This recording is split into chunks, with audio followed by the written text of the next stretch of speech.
असम की जनता ने सिखाया भाई, पुलिस क्या सिखाएगी? जो सिखाती है तो जनता सिखाती है।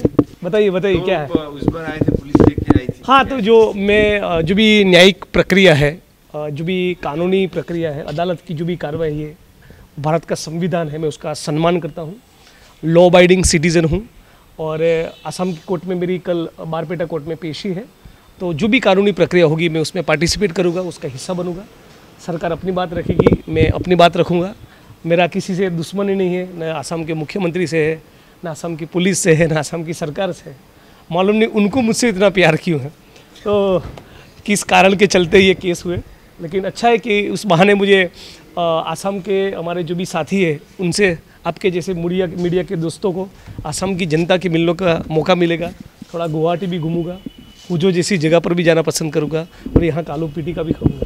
मुझे लगता है 2024 का चुनाव कांग्रेस पार्टी के लिए और विपक्ष के सारे दलों के लिए बहुत अच्छा रहेगा, क्योंकि बेरोजगारी और महंगाई उसकी चरम सीमा पर पहुंच गए है।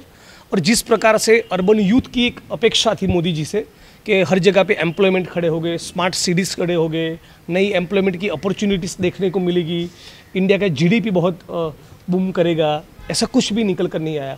18 से 20 करोड़ लोगों के सर के ऊपर आज भी शेल्टर नहीं है।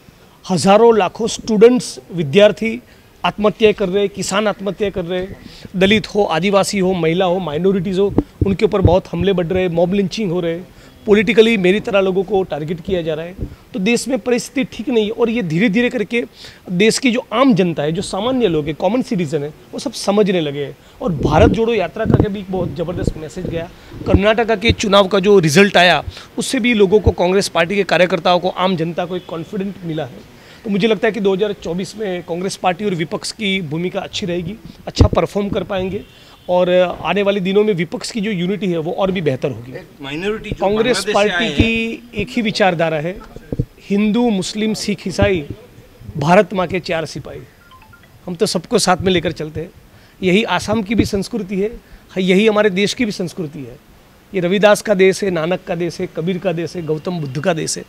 तो कोई भी जाति और धर्म का व्यक्ति हो, सबको साथ में लेकर चलना है। देखिए, मुझे लगता है कि ये एक इतिहास का ऐसा दौर है, ये इतिहास का ऐसा वक्त है जिसमें विपक्षी सारे दलों को आपसी मतभेद भी है, वो सब भूलकर एक कॉमन कैंडिडेट रखना चाहिए, ताकि हर कीमत पर बीजेपी जो संविधान को ख़त्म करना चाहते हैं, हमारी कौमी एकता को ख़त्म करना चाहती है, इस बीजेपी के खिलाफ एक बहुत बड़ी ताकत खड़ी हो। हम लोगों ने दिल्ली में देखा कि किस प्रकार से बलात्कार की कंप्लेन करने वाली बहनों की भी कोई सुनवाई नहीं हुई।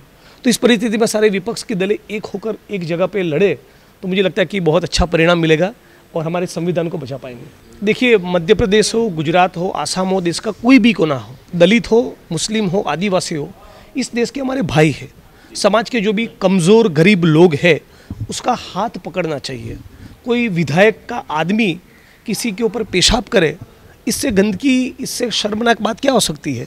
तो मैं तो केवल उनको यही कहूँगा, इन्होंने जिसने ये हरकत की उसके मन में अच्छे विचार पैदा हो, मैं यही उम्मीद रखूँगा। लेकिन हमारे देश की छवि विदेश में क्या पैदा होगी कि यहाँ के दलित या मुसलमान या आदिवासी के सर के ऊपर कोई पेशाब कर रहा है और सरकारें चुप है, प्रधानमंत्री एक शब्द न बोले, तो ठीक मैसेज नहीं जाता ना।